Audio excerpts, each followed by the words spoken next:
Bonjour à tous. Alors, je tenais d'abord à remercier Laura Maury, responsable du réseau social et du marketing de chez Multibureau, pour l'organisation de cet événement. Un petit coucou à Christine Rouet, responsable de Multibureau à Aix, et puis aussi, que je connais depuis très longtemps, et puis Gaël Sêtre, qui est chez Archipelago, qui m'a aidé aussi dans la com.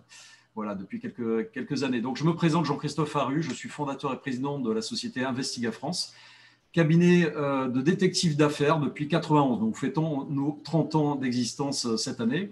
Voilà, une présence nationale avec une intervention internationale pour une activité qui se décline en 3 actions. La production de renseignements, l'apport de preuves licites, agir pour gagner, et puis le conseil en stratégie et la formation. Voilà, on accompagne nos clients dans la prévention des risques, le règlement des conflits devant tous les tribunaux, et le développement de leur activité en due diligence, renseignements financiers, pour les fusions-acquisitions, etc. Voilà. Actuellement, ce qui est intéressant, c'est qu'on traite, sur la période Covid, on traite la plupart du temps sur les dossiers que j'ai pu relever en cours de traitement, escroqueries diverses, arnaques au patron encore, liées au télétravail, la lutte contre l'absentéisme et l'arrêt maladie abusif, les cyberattaques, l'espionnage industriel, la concurrence déloyale, la contrefaçon, les acquisitions et fusions qui vont être réactualisées avec le Covid. Et on va pouvoir donner du renseignement, la lutte contre le travail illégal et, sur les professions protégées et réglementées, et le renseignement financier pour chercher les actifs des débiteurs. Voilà.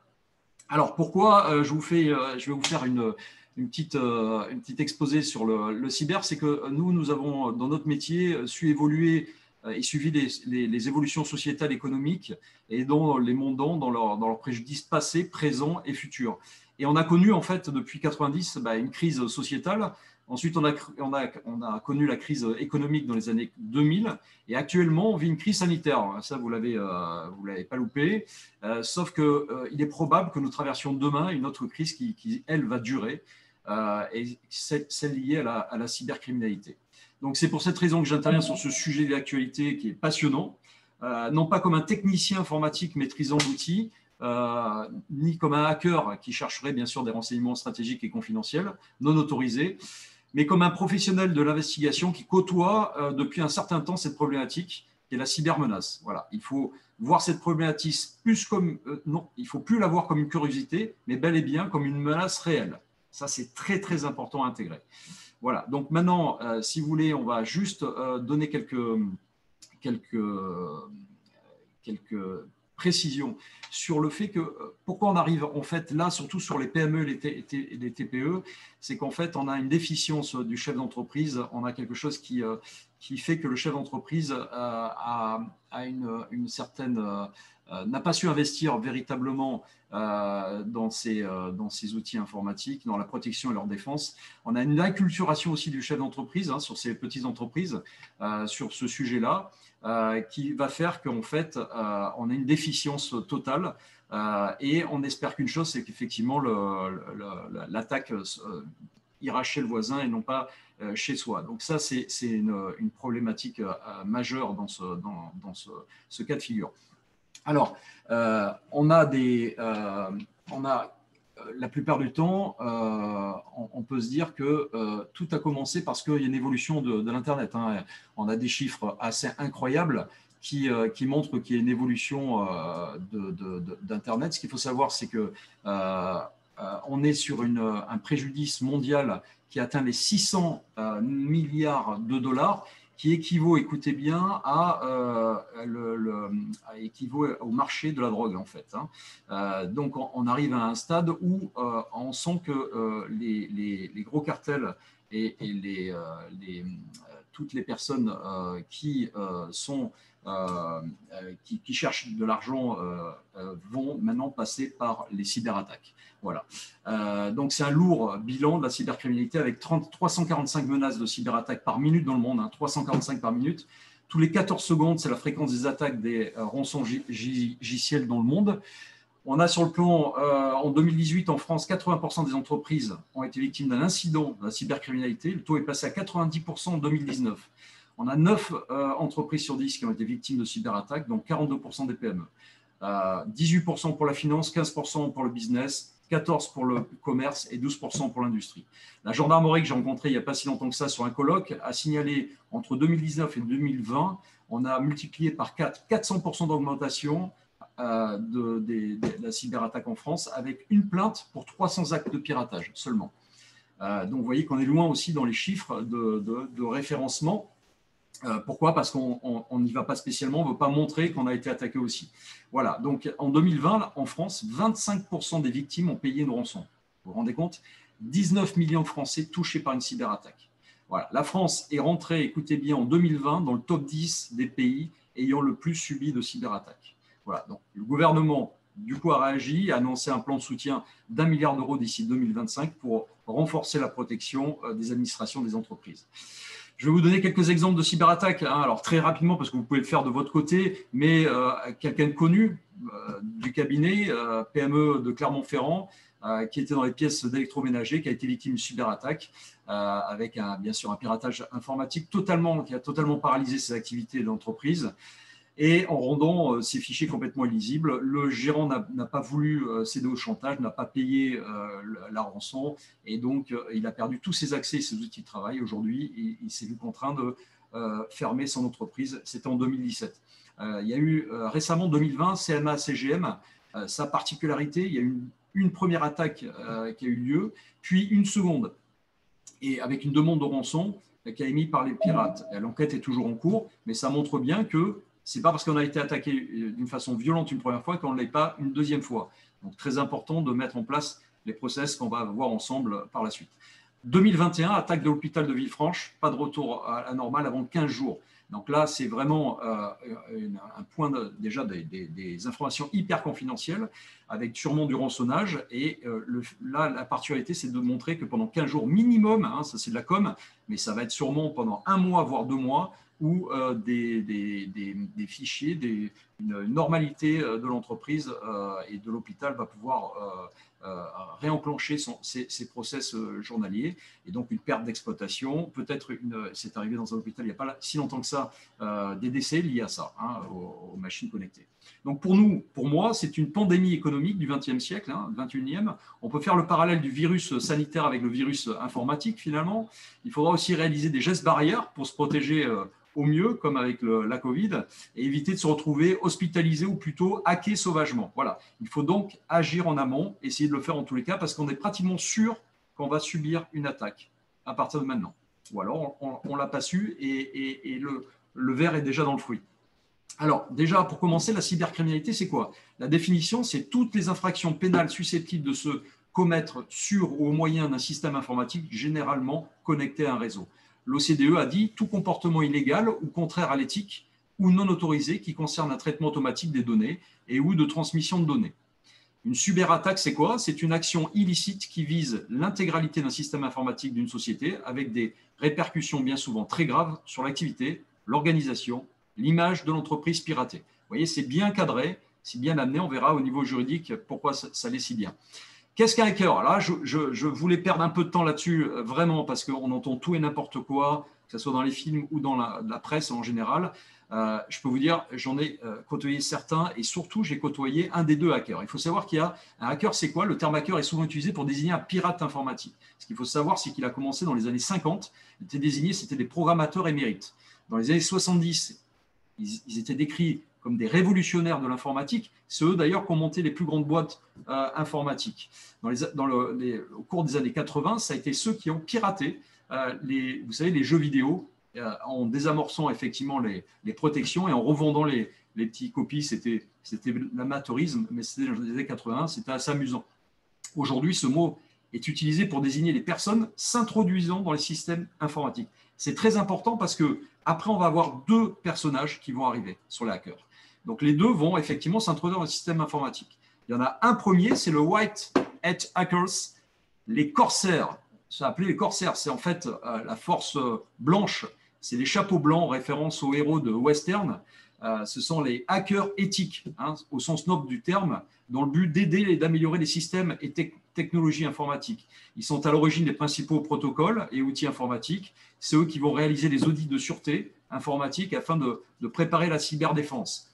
C'est donc des experts du métier et ils permettent effectivement à rentrer dans les systèmes informatiques avec l'autorisation de son propriétaire dans le but de déceler les vulnérabilités qu'une personne malveillante pourrait déceler. Il arrive que ces hackers éthiques étaient avant d'autres, effectivement, hackers, celui qu'on va présenter maintenant, qui est le Black Hat Hackers, le chapeau noir, les pirates. Hein, le côté obscur de la force. Hein. D'un côté, j'ai un Jedi qui est là avec le corsaire, hein, comme à l'époque des pirates, où le corsaire avait une autorisation de pouvoir attaquer les bateaux de commerce pendant la guerre, autorisé par la royauté. Les Black Hat Hackers sont des chapeaux noirs, donc des pirates. Eux, ils ont sans foi ni loi, en dehors de toute loi. Et eux, effectivement, ce sont des hackers mal intentionnés qui va s'introduire dans un système d'informatique sans y être autorisé, dans un but nuisible, bien évidemment, qui va commettre ainsi une infraction pénale. Donc, n'oubliez pas de préciser qu'il y a deux hackers. Un qui a une éthique, l'autre qui a un hors-la-loi et qui, effectivement, qui commet l'irréparable. Alors, les hackers pirates de deuxième catégorie sont qui, en fait? On peut les catégoriser de par leur expérience et leur motivation. Alors, je vais les énumérer assez rapidement parce qu'on a très peu de temps, encore une fois, mais c'est bien que vous sachiez à qui on a affaire. On a les amateurs, c'est les personnes ordinaires qui commettent des infractions et des délits pour leur profit personnel, pour aller sur des films hein, qui normalement sont payants, etc. Les blagueurs, c'est des jeunes utilisateurs de réseaux utilisant des programmes trouvés sur le net pour vandaliser de façon maladroite des systèmes informatiques. C'est que pour l'amusement et la curiosité. Voilà. On a les freakers, c'est les pirates de lignes téléphoniques. Eux, ils piratent effectivement les réseaux téléphoniques simplement pour téléphoner gratuitement. On a les carders, les pirates de cartes à puce. Ils s'attaquent principalement au système de cartes à puce et particulièrement les cartes bancaires, bien évidemment, vous l'aurez compris. Les crackers, ils s'introduisent dans les réseaux et systèmes. Ils créent des outils logiciels espions qui permettent d'attaquer les systèmes informatiques ou de casser des protections. Un crack est un programme pirate, par exemple. Après, il y a les activistes que vous voyez, que vous avez vus dans des films. C'est les cyber-militants, les cyber-résistants. On les représente aussi avec les Anonymous. Leur motivation est principalement idéologique. Ce sont des extrémistes qui défendent une cause ou des idéaux et sont prêts à se lancer dans des activités criminelles susceptibles de causer des dommages importants hein, sur des structures. Il y a les vandales, volonté de causer des dommages pour le plaisir, pour des intérêts de vengeance, disparition d'un site internet, pirater notre site de lutte contre la façon. Petite histoire, hein, j'avais monté un site de lutte contre la contrefaçon. Bien évidemment, les pirates sont venus à moi et ils me l'ont piraté, bien évidemment. Bon entendeur, salut. Il y a les voleurs, les espions, hein, ceux qui monnaient l'information avec la vente sur le darknet. Ils vont pirater, ils vont prendre les secrets industriels, les secrets commerciaux, ils vont le revendre, entre autres, à des concurrents qui vont faire de l'espionnage industriel. Il y a les détraqués, c'est tous les réseaux pédophiles, les voyeurs malsains. Il y a les contrefacteurs, les réseaux de contrefaçon. Il y a les brouteurs. Alors, les brouteurs, c'est assez récent. Vous l'avez aussi vu. Alors, vous le voyez tout le temps. Bien sûr, ils sont omniprésents. C'est une masse de mails qui arrivent à vous. Et c'est l'arnaque à la nigérienne. C'est ayant pour cible tous les Européens. Hein, ça vient souvent de Côte d'Ivoire. C'est des Nigériens, bien sûr, qui l'ont inventé. Et c'est des mails pour vous miroiter un héritage, pour vous demander à virer une somme pour des frais, pour le rapatriement d'un ami qui est soi-disant dans le besoin, etc. Et puis, il y a les terroristes, les cyber-armes de propagande pour les terroristes. Voilà, c'est un ensemble de personnages. Alors, différents objectifs pour ces gens-là, pour ces hackers, Black Hat Hackers. Donc, c'est vraiment ces pirates. Leur motivation objective des pirates, c'est l'attrait d'interdit, le désir de la renommée, la vengeance, l'intérêt éthique, l'intérêt politique, l'espionnage d'État, l'intérêt financier, mafia, cartel, blanchiment, espionnage économique, armement. Hein, tout ça vient de plus en plus là-dedans, alors qu'on n'avait pas ça avant. L'envie de nuire, détruire les données, empêcher au système de fonctionner, alimenter le vice, hein, la pédophilie, les voyeurs. Pourquoi le gang, les cartels, les mafias viennent? Je vous ai annoncé un chiffre, 600 milliards de préjudice de dollars qui représentent au marché de la drogue. Donc forcément, ces gens-là viennent sur ce terrain-là. Donc, 3 risques majeurs. Il y a un risque économique, l'espionnage, le vol de savoir-faire, des données commerciales. Hein, il y a effectivement dans le risque économique, il y a aussi les pertes d'exploitation suite à une prise d'otage de votre système d'information. Exemple, un virus de type rançon logiciel, on a vu dans l'exemple. Il y a aussi l'interception des données confidentielles, tous vos contacts, mails, mots de passe, hein, lus sur des supports mobiles, smartphones, tablettes. Voilà, vous connectez à une tablette Wi-Fi, vous verrez, à la gare, etc. On peut effectivement intercepter très facilement ce Wi-Fi et donc rentrer dans votre bécane. Et puis il y a le sabotage, hein, une motivation idéologique, concurrentielle, de démolition, hein, on le voit aussi dans les hôpitaux, on le voit dans le traitement des eaux, hein, de plus en plus. et dans le nucléaire. Voilà. Alors, après le risque économique, il y a le risque d'image, bien évidemment. Ça, c'est très, très important. Les chefs d'entreprise ne le savent pas assez. C'est l'image de votre société peut être directement touchée par une campagne de dénigrement propagée sur le net par des concurrents ou des salariés mécontents, par des activistes, etc. Dénigrement de votre entreprise sur les médias sociaux, des concurrents avec des salariés mécontents, avec différents cas de figure. Je ne vous énumérerai pas parce qu'on aurait une liste vraiment très grande et je perdrai beaucoup de temps. On n'a que 30 minutes. Risque et juridique. Donc, on a vu risque économique, risque d'image, risque juridique. Et là, attention, c'est le dernier maillon qui va vous faire prendre conscience qu'il faut vraiment faire quelque chose. C'est votre responsabilité civile et pénale est engagée.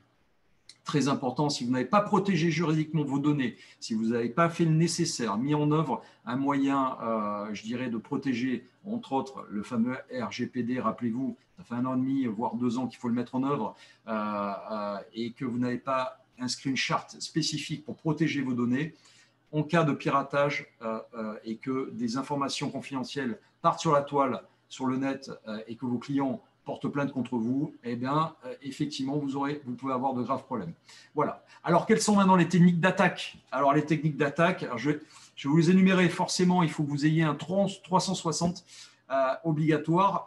D'abord, les armes des pirates. Alors, les armes, il y a des virus, logiciels malveillants de petite taille qui s'insèrent dans votre ordinateur via des programmes, des liens, téléchargement gratuit, toujours pareil, hein, des pièces jointes, ils s'infiltrent dans les disques durs, se répliquent, se propagent, etc. rapidement et transmet à d'autres ordinateurs. C'est-à-dire, c'est une vraie saloperie, ce virus, parce qu'il se transmet partout. Il y a le ver. Le ver, c'est pareil, c'est un programme parasite qui, comme le virus, se reproduit, mais sans avoir besoin d'un hôte pour se répandre. Cheval de Troie très connu, hein, qui se différencie du virus et du ver, c'est celui qui lui, se reproduit pas. Il a l'apparence d'un programme normal, légitime, mais dès qu'on l'installe, effectivement, il devient nocif sur le PC infecté. C'est une des grandes menaces du net actuellement. Il y a le cracking, hein, c'est une technique permettant de craquer un mot de passe de la victime à l'aide bien souvent d'un logiciel malveillant. Voilà, ça c'est pour les outils. Après, il y a les attaques des pirates. Alors, les attaques des pirates, il faut que je vous les dise aussi parce que vous ayez conscience de ça. Il y a le fameux phishing, hein, qui est un des plus connus actuellement, qui est la star, le plus courant. Donc, attaques massives qui ont touché beaucoup de PME d'ailleurs. Les emails frauduleux sont l'un des principaux vecteurs d'attaque. Un lien à cliquer, une pièce jointe piégée, hop, un code à envoyer sous couvert d'une mise à jour d'un service. Les pirates sont ingénieux. Les textes des mails sont de mieux en mieux rédigés. En un clic, il est redirigé vers un site falsifié qui va recueillir l'ensemble des informations qu'il renseigne. Voilà, le but du jeu, c'est de dérober des informations confidentielles en usurpant l'identité d'un tiers de confiance, très clairement. Donc, ne jamais communiquer d'informations sensibles, bien regarder, mais ça, on le verra dans les comment faire dans les bonnes pratiques. On a le rançongiciel qui est très dur à dire. Excusez-moi, c'est une attaque qui a explosé ces derniers temps. Ce sont des programmes informatiques malveillants de plus en plus répandus. L'objectif est de chiffrer des données et empêcher l'accès aux données de l'entreprise et a généralement réclamé une rançon derrière pour libérer le chiffrage. C'est l'exemple que je vous ai donné, très compliqué. Hein. Ça arrive, ça vous chiffre tous vos fichiers et à une demande de rançon, elle s'accompagne souvent d'un vol de données, une destruction préalable des sauvegardes. Alors là, comment ça marche? Le cybercriminel diffuse un mail qui contient des pièces jointes, toujours pareil, hein, lien piégé. Le corps du mail est rédigé correctement en français, qui demande par exemple de payer une facture. En un clic, le logiciel est téléchargé sur l'ordinateur et commence à chiffrer les données personnelles et les documents bureautiques. Troisième vague, le fichier est devenu inaccessible, un message s'affichant pour réclamer le versement d'une rançon, payable bien sûr en monnaie cryptée ou via une carte prépayée en échange de clés de déchiffrement. Conseil, ne jamais payer parce que de toute façon, vous n'aurez jamais votre carte de déchiffrement et donc c'est à bannir. Voilà. Vous avez le déni de service, le denial of service. Alors ça, c'est les attaques ciblant les TPE, PME particulièrement. Cette attaque fait partie de celles encore très souvent perpétrées. Elle consiste à envoyer un très grand nombre de requêtes sur un site internet pour le saturer afin qu'il n'y ait aucune réponse et qu'il devienne inaccessible aux internautes. Voilà, ça c'est très compliqué, surtout sur les sites marchands, surtout dans des journées imaginées comme sur des commerçants avec des journées des Franche Day ou des jours de marché spécifiques où là, une journée entière, le site va être bloqué et la personne va perdre forcément de la production sur ce site marchand. Voilà. Il va y avoir le societal engineering. Alors ça, c'est l'art de manipuler les personnes. On va rentrer dans des cartographies très spécifiques. C'est une technique permettant d'obtenir des informations d'une personne qu'elle ne devrait pas donner en temps normal en lui donnant des bonnes raisons de le faire. Elle se fait par téléphone, par courrier électronique. L'arnaque au président, vous l'avez entendu parler souvent, c'est réunir plein d'éléments et ensuite d'arriver sur la bonne personne pour pouvoir lui soutirer de l'argent très facilement. Voilà, il y a le whaling qui est une technique permettant, alors ça c'est très inquiétant, c'est assez récent, c'est d'obtenir des informations, toujours pareil sur le cadre et sur les dirigeants en interne, mais via l'intelligence artificielle. Donc ça c'est compliqué parce que ça va être une veille liée à l'intelligence artificielle qui vont avoir des données. C'est un peu ce qu'on peut faire au niveau de l'enquête d'ailleurs, c'est la due diligence qui va permettre de réunir plein d'infos en interne. Et plus il y aura d'infos sur les réseaux sociaux, bien sûr, plus cette intelligence artificielle va pouvoir récupérer des informations et aux pirates de pouvoir les exploiter. Il y a le spoofing ou l'usurpation, cela consiste à se faire passer pour quelqu'un d'autre pour des utilités diverses également, très récurrentes. Elle consiste à imiter une page officielle d'un site web afin de tromper les utilisateurs qui vont y entrer leur identifiant, leur information bancaire, etc. et leur code bancaire. Donc, usurpation sur l'adresse IP, usurpation sur l'adresse mail, usurpation sur le web, principe du phishing, c'est-à-dire que là, on est carrément on est dans l'embarras puisque là, il va y avoir un gros problème au niveau de ses cartes bancaires et de ses comptes bancaires. Il y a aussi l'homme du milieu, le man in the middle. Cette attaque a pour but de s'insérer entre deux ordinateurs qui communiquent et ainsi toutes les communications qui passeront par l'homme du milieu seront récupérées par le pirate, surtout dans des postes confidentiels ou hautement sensibles.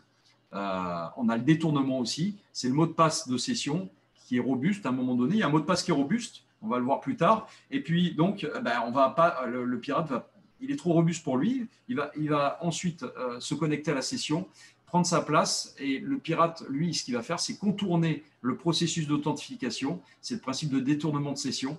Il ne va pas aller sur le mot de passe qui est trop dur à casser, mais il va aller sur la session et il va faire un détournement de session.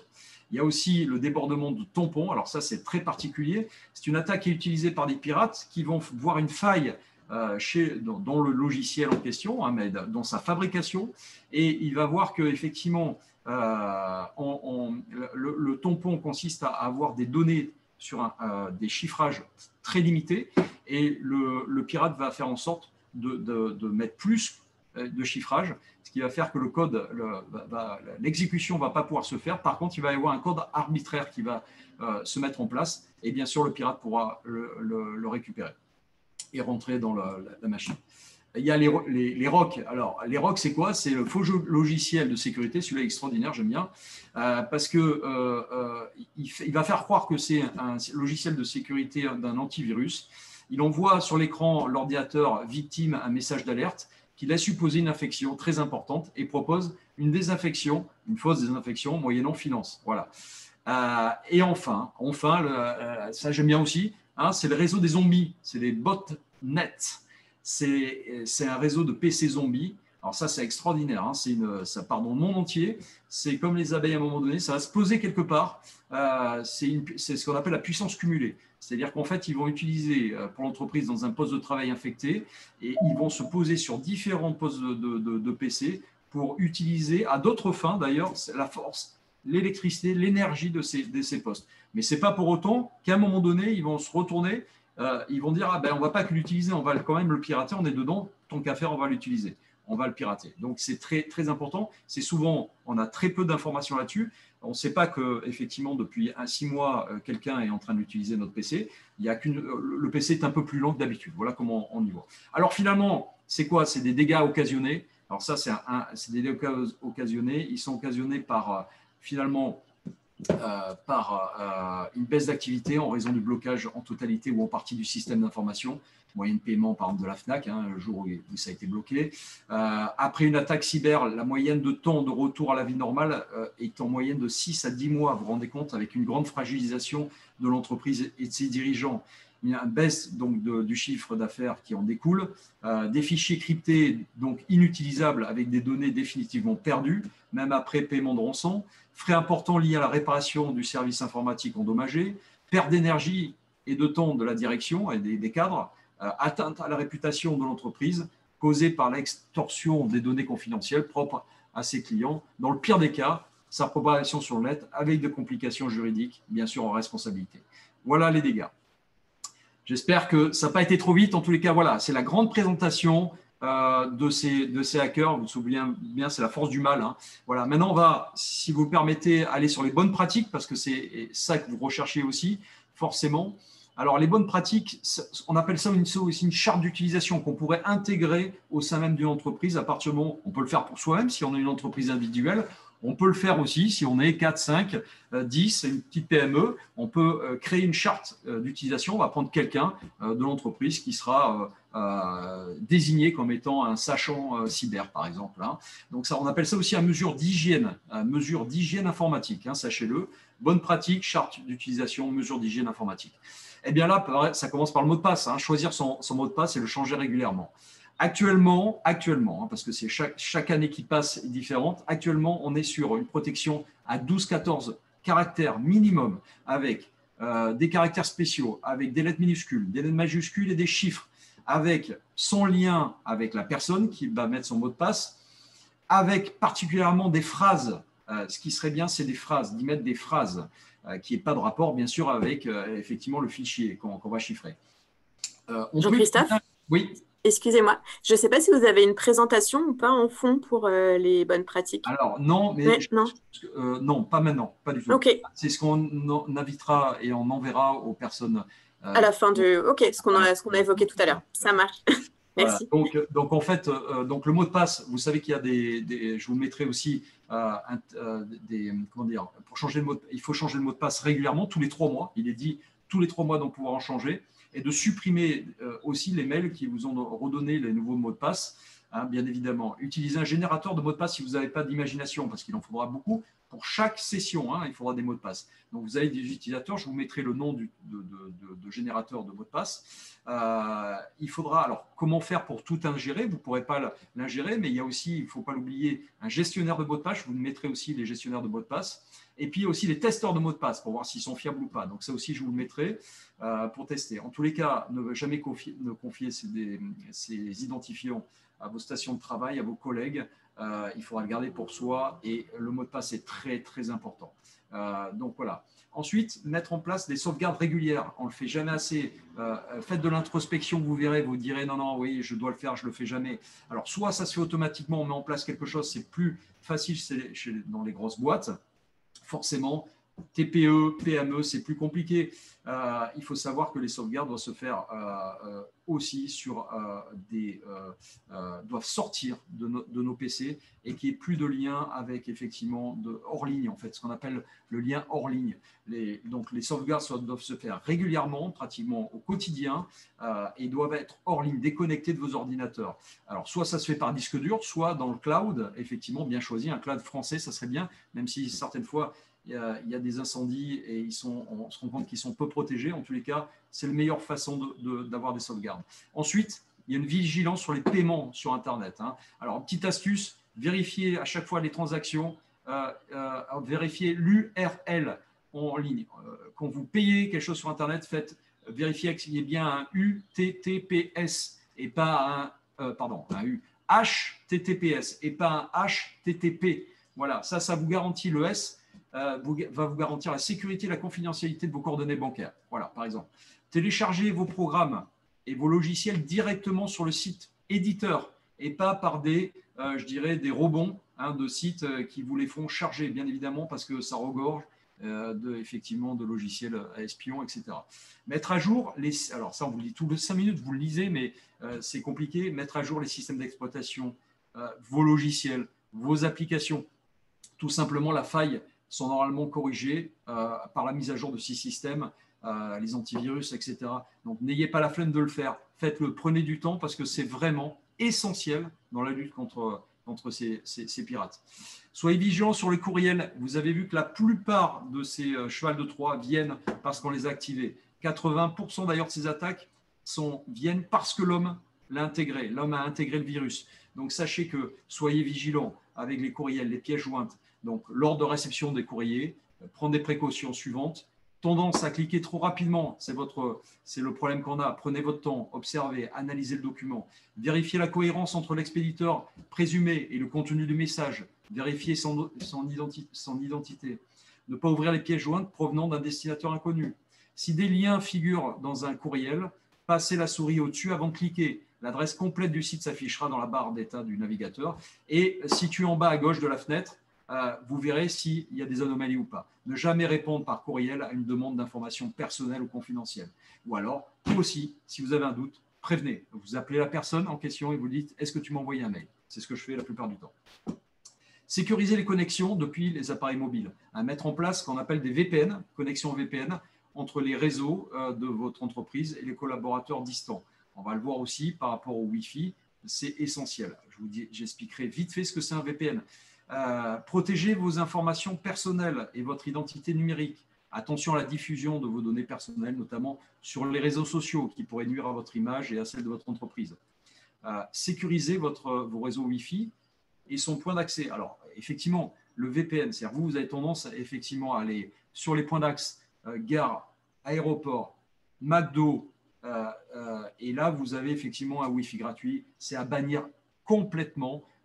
Passer par un VPN qui est finalement un Virtual Private Network. C'est un réseau privé virtuel. C'est un système pour les entreprises et les individus qui protège leur identité et leurs données personnelles. Ils sont utilisés pour bloquer l'adresse IP et pour la diriger vers un autre serveur. Donc, vraiment, ça, c'est indispensable. Ça charge comme un logiciel, donc il n'y a pas de souci. Il y en a des gratuits qui sont assez fiables. Il y en a surtout qui sont payants et c'est les plus fiables. Donc, ça, c'est important. Et donc, arrêtez. Une petite astuce, encore mieux, si vous ne voulez pas vous embêter avec un VPN, faites un partage de connexion sur votre portable, tout simplement. Et arrêtez d'aller sur les Wi-Fi gratuits. Voilà. Étendre sa connexion Wi-Fi, éteindre sa connexion Wi-Fi le soir ou le week-end. Alors ça, c'est hyper important. Éteindre votre box pour éviter les intrusions, surtout sur les heures où il y a des intrusions, le week-end et la nuit. Parce que c'est grâce à ça qu'on va remonter, qu'on va passer sur la passerelle qui va lier la box à l'ordinateur. Et on va ainsi rentrer dans le système. Donc, horaire sensible du soir au week-end, tout simplement, vous éteignez votre modem. Tout simplement, vous avez souvent sur le Wi-Fi le bouton on-off en façade de la box, vous l'éteignez. Voilà. Ne pas utiliser des applications gratuites. Alors ça, pareil, c'est foison. Certaines applications, jeux, gadgets gratuites vont être infectées de malware. Celles-ci vont permettre effectivement à des hackers de collecter vos données à des fins malveillantes sans que cela ne soit déjà notifié par ces applications. Donc, plus c'est gratuit, plus il faudra se méfier et moins vous devriez le faire. Faites-le sur à limite un portable d'un de vos enfants, mais sûrement pas sur l'outil nomade qui va servir à la fois à vous et à la fois aux professionnels.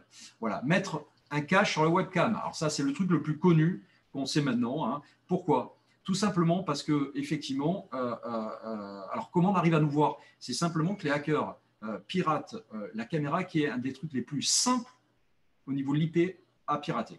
Ensuite, c'est vendu sur le darknet. Et c'est comme ça que les pédophiles, d'ailleurs, arrivent à avoir des images d'enfants, etc., puisque c'est vendu, c'est en continu. Donc, mettez un scotch. Sincèrement, c'est très recommandé. C'est même indispensable. Verrouiller toujours sa session. Là aussi, c'est comme la Wi-Fi. Le moyen plus facile de dérober des données ou de pénétrer dans la vie privée d'une personne est d'accéder physiquement à son ordinateur. S'il n'est pas verrouillé, on rentre directement. Donc, le mot de passe, il doit être mis. Et quand vous sortez de votre poste, il faut que l'écran soit verrouillé. Donc, n'oubliez pas ça. Et puis, il y a le trop partagé en ligne de réseau, on l'a vu un peu avant, c'est-à-dire qu'accro aux réseaux sociaux, on l'est à peu près tous, forcément. Mais si vraiment vous souhaitez vous protéger, il faut protéger votre entreprise de nombreuses menaces. Il faut commencer par restreindre l'accès à vos publications, sincèrement. Faites une veille sur votre profil. Je vous encourage à le faire. Reconsidérez les informations que vous avez pu transmettre sur ces profils pour être utile et vous dire à un moment donné si je suis un pirate, est-ce que ça peut être utile, les photos que je mets de chez moi, de l'entreprise, il faut absolument prendre du recul par rapport à ça. De la même manière, informez-vous sur les termes et conditions des sites que vous fréquentez régulièrement, dans la mesure où certains d'entre eux pourraient déclarer, collecter vos informations et les utiliser pour des publicités. Voilà. La cybercriminalité, vous l'aurez compris, commence donc par vous. Ça, c'est le plus important à comprendre et intégrer. Parce qu'en fait, qu'est-ce qui se passe ? On se dit les hackers, on se dit que ce n'est pas pour nous. Mais en fait, c'est un gros marché mondial maintenant où vous n'allez pas être ciblé, c'est ça là où vous pouvez vous planter. C'est que vous n'êtes pas spécialement ciblé, sont ciblés le CAC 40 avec des entreprises hyper sensibles. Là, ça va être ciblé sur l'espionnage d'État peut-être. Mais vous allez être ciblé d'une façon générale. Et du coup, finalement, c'est votre façon de faire. C'est votre hygiène informatique qui va faire que vous allez subir ces attaques. Hein. Donc, aussi avancé que la technique le soit, l'utilisateur fait le reste pour la grande partie de l'équation à résoudre. Les sites web que vous utilisez et l'entreprise pour laquelle vous travaillez peuvent faire le maximum pour assurer la protection de vos données. Il reste toutefois dépendant de vos actes. Très important, l'humain est le maillon faible de la sécurité informatique, sachez-le. Et pour changer cela, nous devons tous prendre nos responsabilités et jouer notre rôle. Les bonnes pratiques de la cybersécurité qui commencent à la maison avec nos données et nos terminaux personnels peuvent être facilement étendues à nos vies professionnelles. Sans compter, hein, n'oubliez pas, qu'on vit dans une période effectivement de télétravail où on a ramené tout le matériel, tout le matos chez nous, avec effectivement des protections qui ne le sont pas, et ça va poser d'énormes problèmes par la suite. Voilà, alors je n'ai pas fini, hein, puisque effectivement, ce qui est très important dans l'outil à vous donner aussi, très très important, alors là, ça engage votre responsabilité, en fait, deux notions, la responsabilité et la technique de défense, hein, de la cyber. On a vu tout ce qui était attaque, les bonnes pratiques, maintenant, on va venir à comment gérer la cyberattaque. Alors, il n'existe pas de... Alors, je vous mets à l'aise, il n'existe pas de protection à 100%. Hein, mais de savoir réagir, c'est vraiment prévoir une attaque cyber. Et c'est une des clés, c'est ça qu'il faut intégrer. Donc, je répète, savoir agir, réagir et agir, c'est prévoir une attaque cyber, et c'est une des clés. Une préparation technique et mentale pour une réaction qui doit se faire dans l'urgence et avec sang-froid. C'est ça la clé de la réussite, sincèrement. Voilà, les attaques sont devenues si fréquentes sur tous les tailles d'entreprise, TPE ou grands groupes, que la question pour les dirigeants n'est plus de se demander si leur entreprise peut être victime d'une crise cyber, mais plutôt de se préparer à y répondre. Ils y passeront. Donc pour ça, très clairement, qu'est-ce qu'on a ? Déjà, il y avait le RGPD, un règlement général de la protection des données. C'était une incitation. C'est comme ça qu'on avance, hein, c'est avec des réglementations et des pénalités si on n'en fait pas. C'est déjà depuis 2 ans de pouvoir travailler sur déjà un cahier des charges de réglementation générale de la protection des données. Déjà. Bon, maintenant on va rajouter une dose et ça va nous faire retravailler finalement ce RGPD. Il faut une politique de sécurité informatique, quelle que soit la taille de l'entreprise, avec des choses clés. Hein. Donc, le but, c'est d'informer les utilisateurs, le personnel, les responsables des conditions à satisfaire pour protéger les informations et les avantages technologiques de l'entreprise. Tout le monde doit y adhérer. Elle définit le mécanisme qui permet de la protection et sert de fil conducteur pour configurer et auditer les responsables informatiques. Tout ce qui n'est pas autorisé est interdit. C'est la phrase qu'il faut retenir. Hein. Tout ce qui n'est pas autorisé est interdit. Ça veut dire qu'on doit mettre tout dans un cadre. Voilà. Les caractéristiques d'une politique de sécurité informatique réussie, c'est qu'il doit être réalisé par l'administrateur, dans les grosses boîtes, doit être, ou par le sachant qu'on a désigné, doit être améliorable par des mesures de sécurité ou par des sanctions, et doit définir des domaines de responsabilité de chacun. Voilà. Le contenu, ça va être quoi de cette politique ? Très important, très très important, établir un plan de traitement. Ça s'appelle la gouvernance du risque. Alors, c'est quoi la gouvernance du risque ? C'est de travailler d'une façon transverse, impliquer l'ensemble des fonctions clés de l'entreprise et alerter les salariés sur le risque. Vous devez adopter une approche basée sur les risques, les hiérarchisant, c'est pas facile à dire, en fonction de leur probabilité et leur impact. Il est essentiel d'élaborer des procédures spécifiques à suivre en cas de cyberattaque du point de vue juridique, technique, commercial, organisationnel et de la marque. Voilà, vous devez être réaliste face au risque, hyper réaliste face au risque. Donc, on va travailler effectivement à ce plan de traitement. Il y a aussi, je ne veux pas vous faire dans le détail, il faudra travailler sur le matériel, les périphéries et les équipements. Il faudra travailler sur le traitement de l'information. Il faudra travailler sur le travail à distance, à mettre les cahiers des charges sur le travail à distance. Le contrôle d'accès, hein, les administrateurs, qui doit faire quoi, à quel moment. Les accès Internet, tout checker. Qu'est-ce qu'il y a d'autre ? Il y a informer, former le personnel et les collaborateurs. Donc, ça peut faire partie effectivement des phases de formation. C'est ce qu'on fait, nous, de plus en plus. Et il y a enfin, dans ce plan, la cyberprévoyance qui appelle le testing, le fameux testing.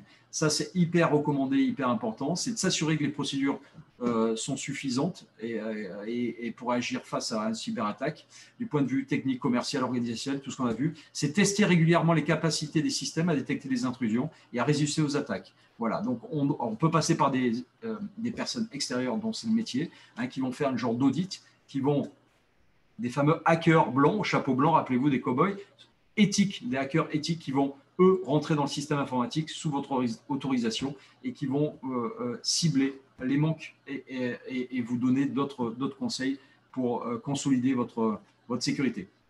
Voilà. On a vu qu'il y avait premièrement la politique de sécurité à mener en prévision d'attaques cyber. Et deuxièmement, qui est très important, c'est effectivement de mettre en place ce qu'on appelle j'ai un petit trou, mais ça va venir, le plan de reprise d'activité. Ce qu'on appelle le PRA, ce qu'on appelle le plan aussi de continuité d'activité. Donc ça, alors pourquoi c'est hyper important? Parce que en fait, c'est ce qui va permettre de remettre en route la machine, remettre en route la production, remettre en route les PC informatiques. C'est toute cette procédure qui va arriver.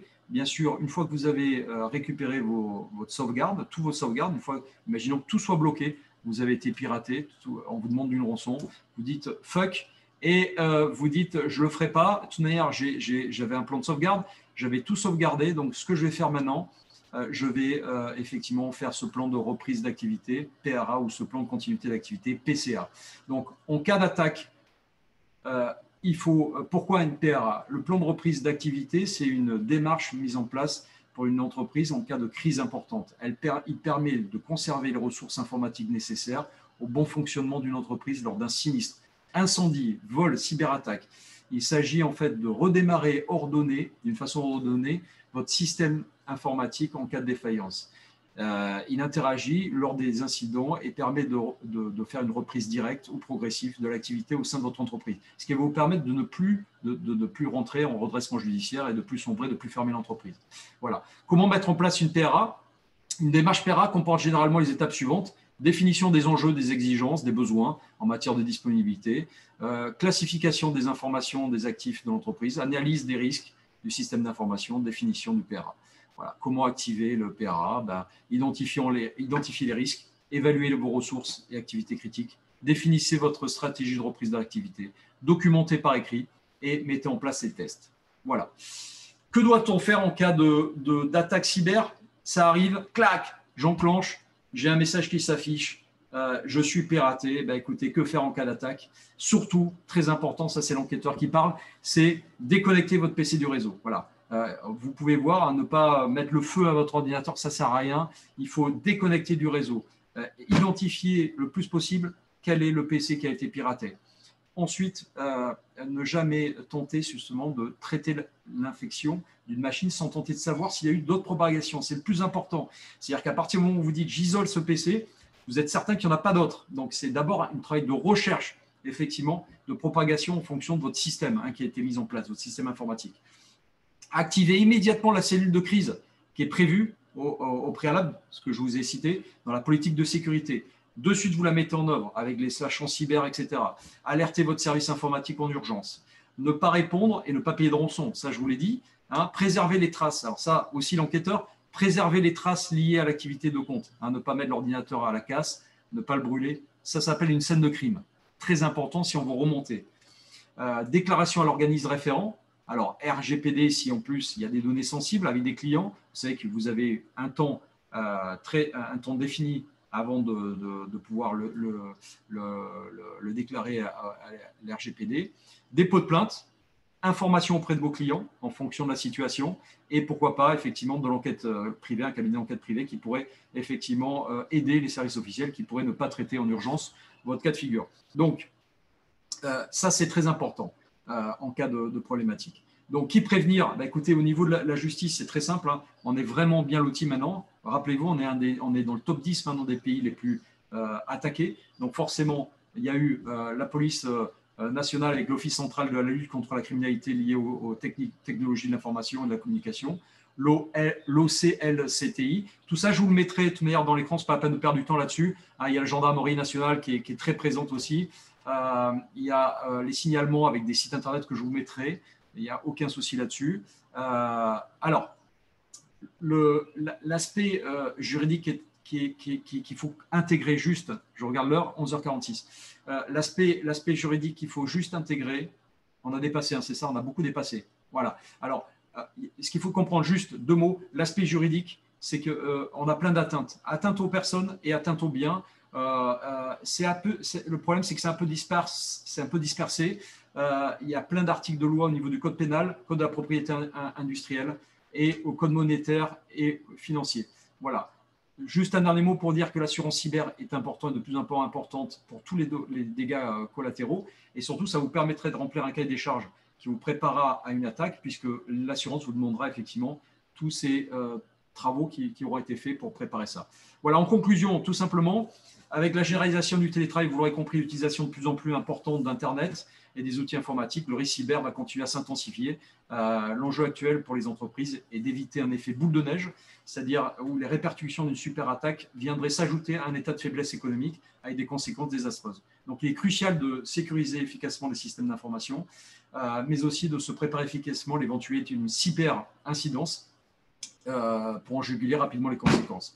Il faut maintenant une vraie prise de conscience des enjeux de la cybermenace. Cela est essentiel, indispensable de la part du risque pénal qu'on a d'ailleurs, de la protection, de la formation, de l'entraînement, de la vigilance de toutes les équipes et sans faire de la paranoïa, mais d'une vigilance absolue et accrue. Pour y arriver, il faudra agir à votre niveau, au niveau qui vous ressemble et qui vous correspond. Si vous ne prenez pas cette dimension-là, vous n'y arriverez jamais. Hein. Donc, il faut le faire petit à petit en fonction de ce que vous représentez. Voilà, j'espère que j'ai été assez clair en tous les cas dans ce 360 sur la cyberattaque et la cybermenace.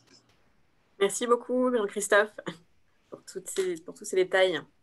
Alors, j'ai une question. Commençons par un bon antivirus. Avez-vous des recommandations pour Mac ou PC? Ouais, alors pareil, sur toutes les recommandations techniques, on ne va pas perdre de temps, on va on va vous donner des indications sur une fiche qui sera envoyée par Internet. Hein, recommandations, toujours pareil. Ça marche. Ouais, n'hésitez pas si vous avez des questions, on a quelques minutes.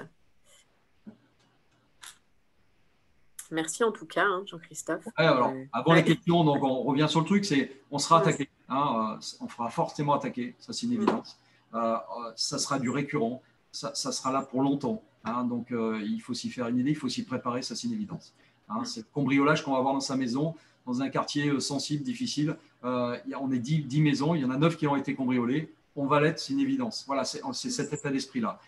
Et après, c'est le fait de se dire, on va y mettre le plus de sécurité possible, certes. On va peut-être être la dernière maison à être cambriolée, mais surtout, le plus important, c'est pas ça. On se rend compte dans tout ce que j'ai dit que le plus important finalement, puisqu'on n'est pas 100% protégé, ça va être la réactivité, la réaction.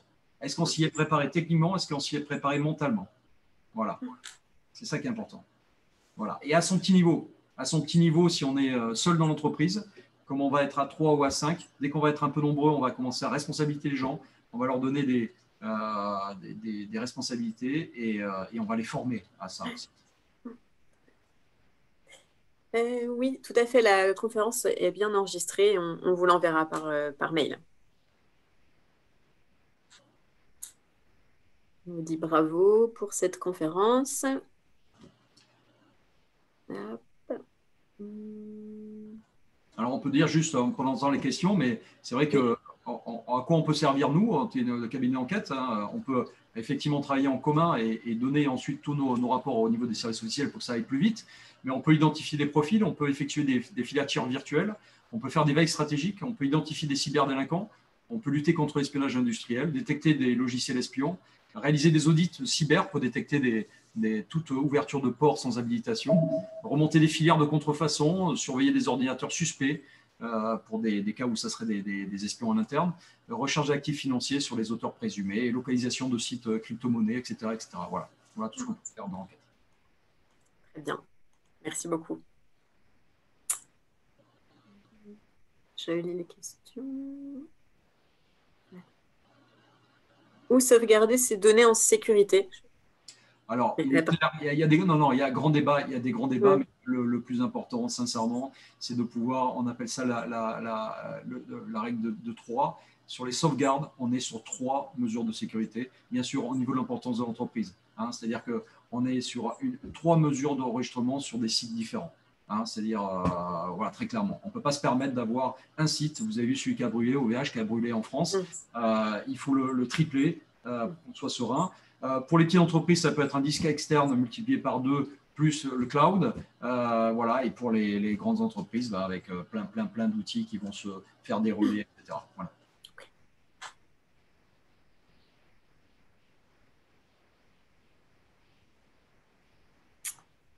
Okay.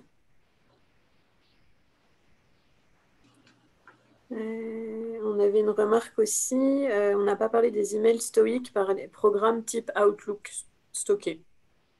Ouais, alors là j'en ai pas parlé parce que tout simplement, j'en ai pas vu, ni j'ai traité ce genre de choses, donc c'est pour ça que j'en ai pas parlé. Après, je pense qu'il existe plein de choses. Ce que j'ai dit, c'est ce que j'ai essayé d'énumérer, c'est ce qu'on voit le plus souvent, c'est ce que j'ai vu chez mes clients, c'est ce que j'ai vu aussi dans la presse, c'est ce qui a été intégré dans toutes les conférences. Alors, il en existe plein d'autres, et surtout, c'est un marché qui va être en pleine, je dirais, le hacker en lui-même, il est dans la création. C'est des joueurs, hein, j'en ai croisé, c'est des gens qui, à la base, vous l'avez compris, étaient des joueurs, hein, c'est des joueurs, et puis tout d'un coup, ils ont eu des demandes tellement folles au niveau pécuniaire qui sont sur la face cachée, enfin, ils sont sur le côté noir. Il faut savoir aussi d'un hacker éthique qui disait que c'est pas si simple que pour eux. Hein. C'est-à-dire que peut-être sur 10 tentatives, ils en réussissent qu'une sur une cible. Donc c'est pour ça que c'est tout l'intérêt de vraiment se protéger, parce qu'il n'est pas évident pour eux non plus de rentrer et de rester. Hein, et de rester. C'est très compliqué pour eux avant d'être identifiés.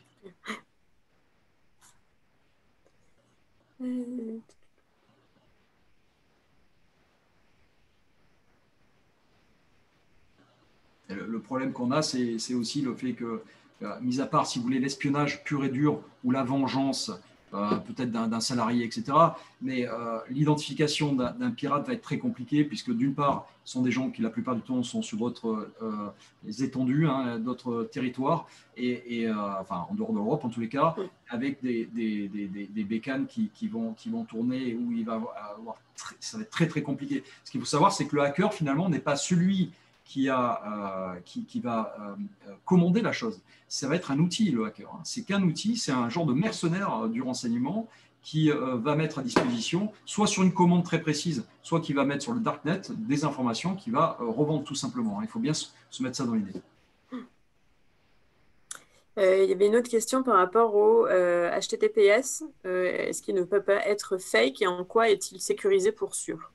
Alors, parce que c'est dans les normes, ça veut dire qu'il y a des cahiers des charges et surtout des normes, alors je ne sais plus si elles sont mondiales ou européennes, qui certifient et qui donnent, finalement, vous savez, je repense à ça, je ne vous l'ai pas dit, mais de plus en plus, vous allez avoir des appels d'offres de grosses boîtes qui vont, par ricochet, vous demander aussi d'être à jour sur votre plan de sécurité informatique. Et donc, on est sur ce cahier des charges et cette ISO, si vous êtes ISO, X ou Y, va vous permettre effectivement d'accéder à des marchés et des sécurités. Bon, ça fait partie des cahiers des charges remplis qui va faire qu'ils donnent toutes les garanties nécessaires à pouvoir conserver vos données bancaires voilà, dans toute sécurité.